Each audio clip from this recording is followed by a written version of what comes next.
अथ 24 सर्गः। तम् समीक्ष्य व्यवसितम् पितुर्निर्देशपालने कौसल्या बाष्पसमृद्धा वचो धर्मिष्ठमब्रवीत्। अदृष्टदुःखो धर्मात्मा सर्वभूतप्रियम् वदः। मयि जातो दशरथात् कथमुञ्छेन वर्तयेत्। यस्य भृत्याश्च दासाश्च मृष्टान्यन्नानि भुञ्जते। कथम् स भोक्ष्यते रामो वने मूलफलान्ययम्। क एतच्छ्रद्दधेत् श्रुत्वा कस्य वा न भवेद्भयम्। गुणवान् दयितो राज्ञः काकुत्स्थो यद्विवास्यते। नूनम् तु बलवान् लोके कृतान्तः सर्वमादिशन्। लोके रामाभिरामस्त्वम् वनम् यत्र गमिष्यसि। अयम् तु मामात्मभवस्तवा दर्शनमारुतः। विलापदुःखसमिधो रुदिताश्रुहुताहुतिः। चिन्ता बाष्पमहाधूमस्तवागमनचिन्तजः। कर्षयित्वाधिकम् पुत्रनिःश्वासायाससम्भवः। त्वया विहीनामिह माम् शोकाग्निरतुलो महान्। प्रदक्ष्यते यथा कक्ष्यम् चित्रभानुर्हिमात्यये। कथम् हि धेनुस्वम् वत्सम् गच्छन्तमनुगच्छति। अहम् त्वानुगमिष्यामि यत्र वत्स गमिष्यसि। यथा निगदितम् मात्रा तद्वाक्यम् पुरुषर्षभः। श्रुत्वा रामो ब्रवीद्वाक्यम् मातरम् वृषदुःखिता। कैकेय्या वञ्चितो राजा मयि चारण्यमाश्रिते। भवत्या च परित्यक्तो न नूनम् वर्तयिष्यति।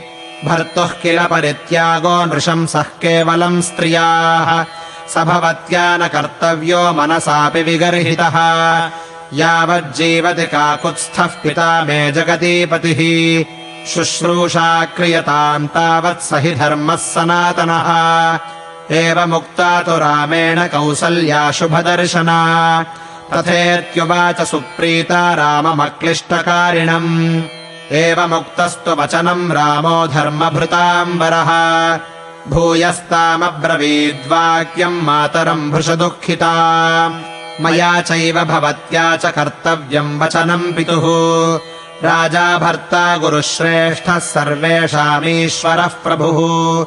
इमानि तु महारण्ये विहृत्य नवपञ्च च वर्षाणि परमप्रीत्या स्थास्यामि वचने तव। एवमुक्ता प्रियम् पुत्रम् बाष्पपूर्णानना तदा। उवाच परमार्ता तु कौसल्या सुतवत्सला। आसाम् रामसपत्नीनाम् वस्तुम् मध्ये न मे क्षमम्। नय मामपि काकुत्स्थवनम् वन्याम् मृगीमिव। यदि ते गमने बुद्धिः कृता पितुरपेक्षया। ताम् तथा रुदतीम् रामो रुदन् वचनमब्रवीत्। जीवन्त्या हि स्त्रिया भर्ता दैवतम् प्रभुरेव च। भवत्या मम चैवाद्य राजा प्रभवति प्रभुः। न ह्यनाथा वयम् राज्ञा लोकनाथेन धीमता। भरतश्चापि धर्मात्मा सर्वभूतप्रियम् वदः। भवतीमनुवर्तेत स हि धर्मरतः सदा। यथा मयि तु निष्क्रान्ते पुत्रशोकेन पार्थिवः। श्रमम् नावाप्नुयात् किञ्चिदप्रमत्ता तथा कुरु। दारुणश्चाप्ययम् शोको यथैनन्न विनाशयेत्। राज्ञो वृद्धस्य सततम् हितम् चरसमाहिता। व्रतोपवासनिरता या नारी परमोत्तमा। भर्तारम् नानुवर्तेत सा च पापगतिर्भवेत्। भर्तुः शुश्रूषया नारी लभते स्वर्गमुत्तमम्।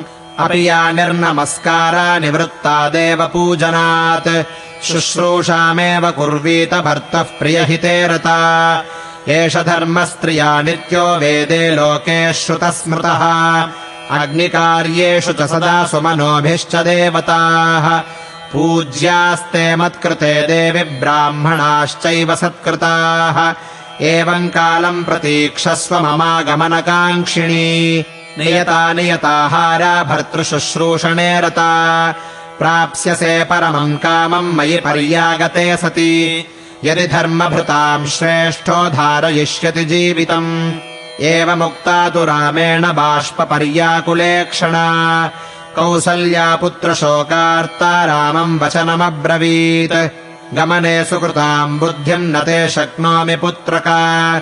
विनिवर्तयितुम् वीरनूनम् कालो दुरत्ययः गच्छ पुत्रत्वमेकाग्रो भद्रम् तेऽस्तु सदा विभो पुनस्त्वयि निवृत्ते तु भविष्यामि गतक्लमा प्रत्यागते महाभागे कृतार्थे चरितव्रते पितुरानृण्यताम् प्राप्ते स्वपिष्ये परमम् सुखम् कृतान्तस्य गतिः पुत्र दुर्विभाव्या सदा भुवि यस्त्वाम् सञ्चोदयति मे वच आविध्य राघव गच्छेदानीम् महाबाहो क्षेमेण पुनरागतः नन्दयिष्यसि माम् पुत्रसाम्नाश्लक्ष्णेन चारुणा अपीदानीम् सकालस्याद्वनात् प्रत्यागतम् पुनः यत्त्वाम् पुत्रक पश्येयम् जटावल्कलधारिणम् तथा हि रामम् वनवासनिश्चितम् ददर्श देवी परमेण चेतसा उवाच रामम् शुभलक्षणम् वचो बभूव च स्वस्त्ययनाभिकाङ्क्षिणी इत्यार्षे श्रीमद् रामायणे वाल्मीकीये आदिकाव्ये अयोध्याकाण्डे 24 सर्गः।